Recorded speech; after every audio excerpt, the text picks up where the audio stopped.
तिच्या मागे daily crazy तरी Y so shy shy shy.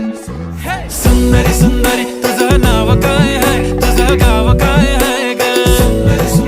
अरे सुंदरी सुंदरी तुझं नाव काय आहे, तुझं गाव काय आहे ग?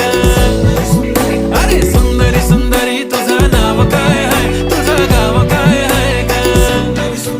ती ओजी एकदम फाईन आहे आणि थोडीशी डिवाइन आहे. कशी लाजते बघून आयना आणि चेहऱ्यावरती शाईन आहे. खानदानी ग्रॅटिट्यूड ॲटिट्यूड ॲटिट्यूड पुरा एशियाना चौथं केलं स्टाईल केलं मूड. तिच्या समोर फिक्का गोल्ड आहे, बोलायला पक्की बोल्ड आहे. खरंच खूपच सुंदर आहे.